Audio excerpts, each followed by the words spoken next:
Good morning, good afternoon, good evening, whatever you're watching this video.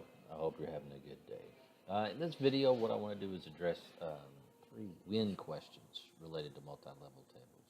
Specifically, when are they used, um, when are they not used, and then when do we modify them? When are they modified? So when do we use multi-level crosstab tables? Well, the reality is if we're in the natural sciences or in the social sciences, we're going to use these tables quite often when we're trying to get a feel for the data that we're studying.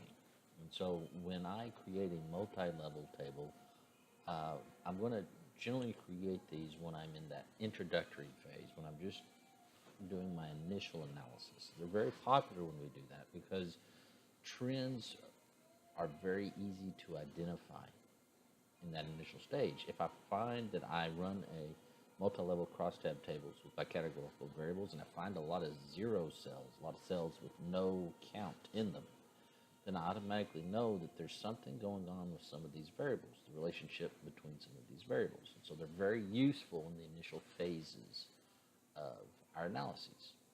So when are they not used? Well, that's a tough question to answer because once again, it sort of depends on the kind of research that you do, the field that you're in. I would say that for the most part, multi-level crosstab analysis is not used when you get down to doing the final analyses. And so just as I said, we use them at the beginning in the initial phases of data analysis.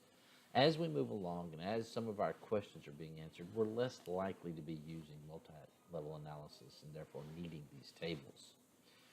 It then becomes a very difficult question when we start to get into the idea of when do we modify them. Because when did we learn something? When did this table inform us? When did our research provide us with the response or the information we needed to answer the research question that we have? And that's something that you're going to have to learn to answer. And that's why taking notes when you're doing analysis with data is so important, because we can sit in front of SPSS or Stata or R or SAS and we can crunch the numbers and go through all these iterations.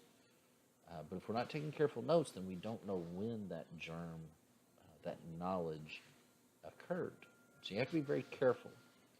We typically will modify these tables according to those points. And so that's why note taking is so important. That's why I am constantly asking students, are they taking notes? Are you taking notes when you're doing your analysis? Did you write down what you did, what you found, when you found it?